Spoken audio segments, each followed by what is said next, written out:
testing the people who are going to get the vaccine. And this is particularly important for people to understand with COVID.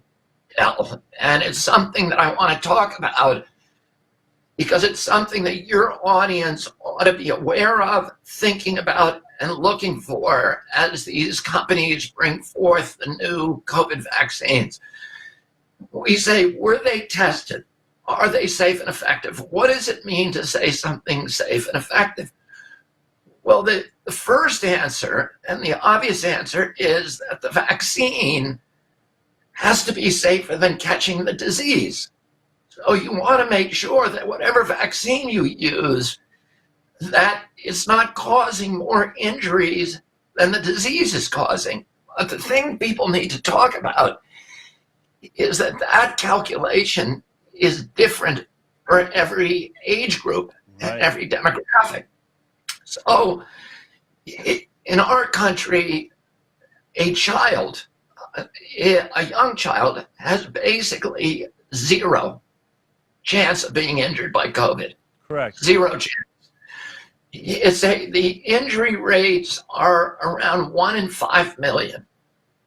If you look at the overall population, and that would be a hospitalization rate of 1 in 5 million. The death rates are even below that. A hospitalization rate of 1 in 5 million. Right.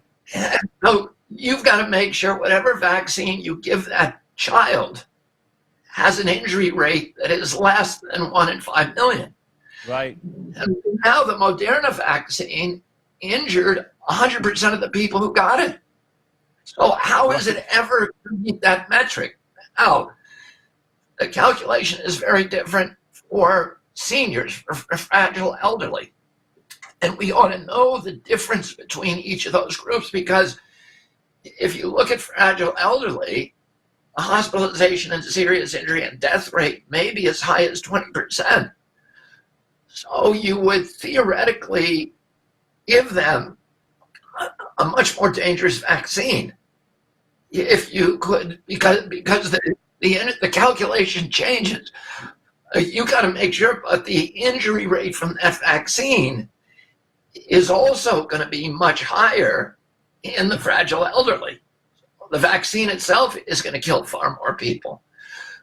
And in order to properly test the vaccine and make assurances, you got to make sure that in each of those age groups and each of those demographics, people have comorbidities like diabetes, asthma, allergies, we know what the injury rate is for the vaccine in that demographic, and we know what the injury and death rate is for the disease in that demographic. Otherwise, you cannot even pretend that you have a vaccine that is, quote, safe and efficacious.